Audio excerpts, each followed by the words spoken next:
Hello everyone, welcome to the video lecture series on set theory. Let us continue our discussion regarding the topics of set theory. Let me show you one of the most important concepts in set theory, that is known as De Morgan's law. Let us see what does this law say. There are two rules under De Morgan's law. Both are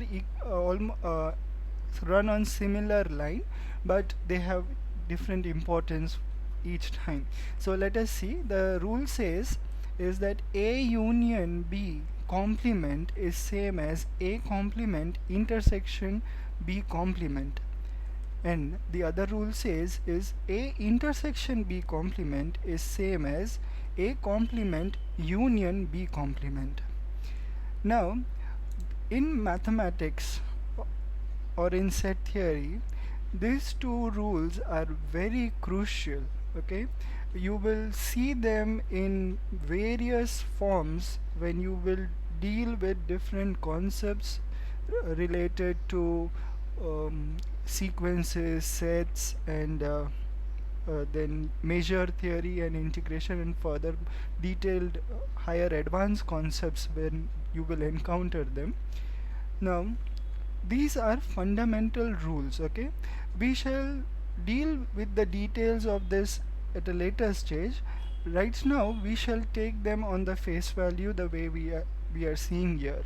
Okay, as a part of building of the concept, the set theory, initially lot of definitions will be poured into so that the concept builds up. Okay, so this is, let's take this as a simple definition kind of a rule or a law for initial stage. Later on we shall deal into the detailed concepts of De Morgan law. Okay, let me take up one more fundamental concept in set theory of equality of two sets. Okay, now when do we say two sets, say A and B, are equal? Now that is again a crucial thing. Like when you observe anything, you just say that they are equal sometimes, but mathematically or by refining the logic of mathematics, you have to give a very clear definition. So the definition for the sets when the two sets are equal goes like this: two sets A and B are equal, that is, if we say A is equals to B, if and only if A is subset of B and B is subset of A. Now see this rule, that it also talks, it's a very abstract way of seeing. If I want to prove De Morgan law, that is, you can see there is on LHS there is a set A union B complement, and on RHS there is some another set A complement intersection B complement. If I want to show LHS is equals to RHS, that means I am supposed to show that is LHS is subset of RHS and RHS is subset of LHS. That's how you go about proving the equality in sets. This is one of the way. Later on we shall even use laws and many other set theoretical notations, but this is the core concept, okay, of equality of two sets. So this is very important definition in set theory. Now let us go for another important definition called as Cartesian product. Now Cartesian product, we have heard, we are familiar with the graph paper, alright, and the xy Cartesian xy plane or a Cartesian plane, what we call. Okay, how that Cartesian product and Cartesian plane are associated, this definition will make it clear. We say that A cross B is a Cartesian product, and it is defined in this manner, where A cross B is a set, okay, where A cross B is a set containing all ordered pairs A comma B, such that A is an element of A and B is an element of B. Okay, or you read this as A belongs to A and B belongs to B. So element A belongs to set A and element B belongs to set B. Now this is another crucial point in set theory where Cartesian products are involved. Okay, so this is the definition. Let us see some simple examples related to it. If I have a small set, let's say A 2 comma 5 and B 3 comma 8, okay, how can I formulate a Cartesian product, a set A cross B from this? So how would this set look like? So let me show you. This set A cross B will be, see, as it says A comma B, all the ordered pairs we are supposed to take, where the first element comes from the set A and the second element comes from the set B. So how do you make this set? Okay, so the first element in the set A is, let's say we can take it 2. Now you fix the first element 2 and go on changing the elements of set B. So the first element is 2, I fixed it, then I put 3. Alright, so this is one ordered pair. Then I complete that first ordered pair and then go for the second. Fixed element 2, you are already used with 3, you take up the second element 7. Then complete the bracket, you get a new ordered pair 2 comma 7. Now go for the third, fix 2, 2 comma, now go for 8. So 2 comma 8 will be there. Now you have completed with 2, all the elements of B are completed. Alright, now you go for the next pair. So for 5 you have 5 comma 3, then 5 comma 7 and then 5 comma 8. Like this you completed the entire set. Okay, so this is how you make the Cartesian product for two given sets. Okay, now this can be even generalized further. I can do Cartesian product with 3 sets, 4 sets, 5, 6, 7, as many you want. Okay, that's like generalizing, but to begin with we'll begin with 2 sets. Okay, now let us see one important property. Observe here, A has only 2 elements, that is the number of elements in the set A are 2, or the cardinality of the set A is 2, and cardinality of set B is 3, right? So what happened to the cardinality of the set A cross B? How many elements came here? You can see that there are 6 ordered pairs in the set A cross B. Okay, so how did we get that? It is 2 into 3. Okay, so cardinality of set A cross B became 2 cross 3, and 2 times 3, and that became 6. Okay, so here this is one important result. So can we find the A cross A, B cross A and B cross B sets? Pause for a moment the video and think about how can you go about this. Okay, give a pause over here. Can you write down A cross A as a Cartesian product, B cross A and B cross B, and try to match them? Is B cross A same as A cross B? I shall wait for your response and then I'll show you the answer over here.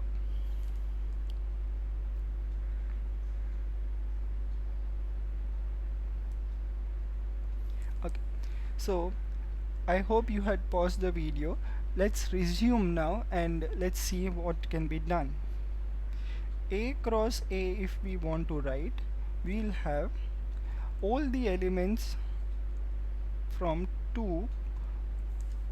First you fix element of A, that is 2, and the next element you take again 2.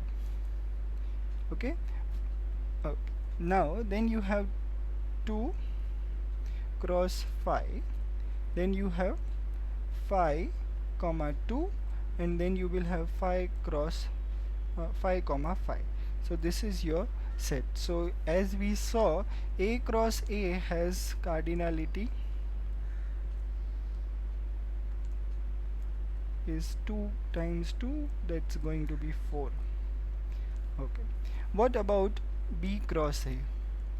B cross A, if I want to find, then my first element will be, let's say 3 comma, I'll take elements from A, so 3 comma 2, then 3 comma 5, then 3 comma, oh no, we are done with 3, just a minute.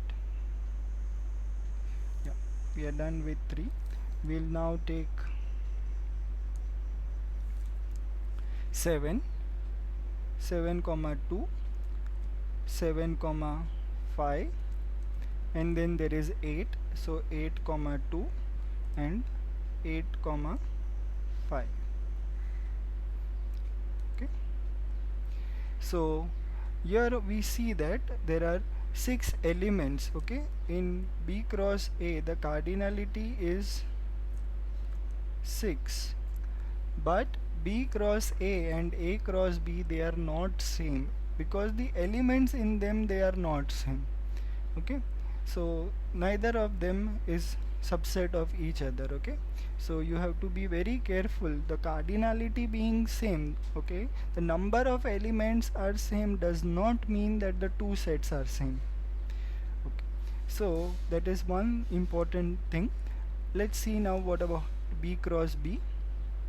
Okay, B cross B will be, there are 3 elements, so there will be 3 comma 3, right, 3 comma 7, 3 comma 8, then there will be 7 comma 3, 7 comma 7, 7 comma 8, then there will be 8 comma 3, 8 comma 7, and there will be 8 comma 8 as the last element. Okay, so what we observe that in B cross B, I'll write here, B cross B, the cardinality is 9. Okay, because there are 3 elements, so 3 into 3. So this is one important concept of Cartesian product under set theory. Let's go for the further concepts. Duality in set theory. Now duality in set theory is again very crucial. It helps, these all topics are fundamental to logic. Okay, the logic of mathematics is the basis of set theory, and it helps you to understand many other concepts. Also these concepts of set theory are widely used in computer programming applications. You will soon see them. Okay, because functions and relations and other logical arguments are based upon this set theoretical arguments, so they are very useful there. Okay, now we have here, let E be any equation in set theory. So the equation obtained by replacing union by intersection and intersection by union. Okay, these are the operator. Union is an operator and intersection is also an operator. So you replace union by intersection and intersection by the union. Universal set U by null set. Okay, when I say phi is a null set. Okay, and this phi by U, okay, then so this is known as the principle of duality. Okay, so let's see what, with the help of an example. Suppose you have this statement, A union B intersection C is equals to A union B intersection A union C. Okay, if this is the statement given to you, then if I want to write the dual of this statement, okay, then how do I write? The dual says, the as per the duality rule, or the dual of this will become, you just replaced union by intersection and intersection by union. So A intersection B union C is same as A intersection B union A intersection C. Okay, so this is the principle of duality applied in this statement. Okay, Now let us see one of the most crucial and an advance at a college level. You learn this very important definition called power set of A. Okay, or even if at a school level, if you are lucky to see this definition, then let's see what is power set of A. Power set of A, suppose if A is a finite set, then the power set of A is defined as the set that is collection of all the subsets of A, and it is denoted by the scripted P of A. Okay, sometimes in some teachers also use this kind of P. Let me show you. This scripted P is also fine, but do not use simple P. Okay, P of A if I use, then this is absolutely incorrect according to me, because then you have probability coming into the picture, so I don't use this. Okay, so what I suggest here is some teacher also use this kind of P for power set of A. It becomes clear from the notation or the concept which is going on. Okay, so I will be sticking to this P notation all throughout the series of set theory lectures. So remember that P of A is a power set of A. Okay, now mathematically this is written in this way: power set of A is equals to set S. It's a collection of S such that S is a subset of A. Now if A is a finite set, then there are going to be finitely many subsets of A. Okay, and remember, for any set, null set is always a subset of that set, and every set itself is a subset of itself. Okay, what do I mean to say? If A is a finite set, if I say finite is a finite set, then null set is always a subset of A, and okay, and A is always a subset of A. Okay, all other sets are in between the two. Okay, so this is very important. So all other sets subsets of A are between these two. So power set of A is the collection of all the subsets of A. So let us see the definition. We have seen the definition. Let us see some example. So A, let's see if it is 1 2 3 like this. A simple example we'll take. So power set of A is given as phi, that is the null set, then 1, a singleton set, right? All the singletons, 1 2 3. Okay, these are singleton sets. Then write the doubleton sets, 1 comma 2, 1 comma 3. Okay, then 2 comma 3. So these all are doubletons. Okay, and write the entire set again. Okay, so here, and you put them in a bracket. Suppose if you write by mistake this inside the set, then remember this is not a set, it is a set containing the null set. Okay, so this is to be avoided. Either write empty set, or just write this, either of the two. This is or. Okay, either this or this. Don't write this notation, this is wrong. Okay, so let me get the clarity on that, because whenever I have seen many students write inside the curly bracket they write null set, so it becomes wrong. It becomes an element, null set becomes an element of that set. So don't use wrong notations. So be very clear and precise while writing all this set theory. Okay, so now I'm giving you a result over here. If a set A has n elements, then the power set of A has 2 to the power n elements. Okay, very important result. This is very important. Okay, now what will be the power set of this set B? I leave this for you to think upon. Okay, how many elements will be there? Because we have seen power set of any set has 2 to the power n elements, for a finite set I mean. So here there are 4 elements in the set, so power set of B will have 2 to the power 4 elements. Okay, 16 sets will 16 elements will be there. Okay, so try to write down it on your own. Okay, so I hope you followed these very simple but very crucial and important concepts of set theory. These are the concepts that take you to an advanced level of set theory. Okay, so thank you for joining in. We'll see the detailed concepts in the next coming video lectures of set theory. Thank you. Till then, keep solving good amount of maths.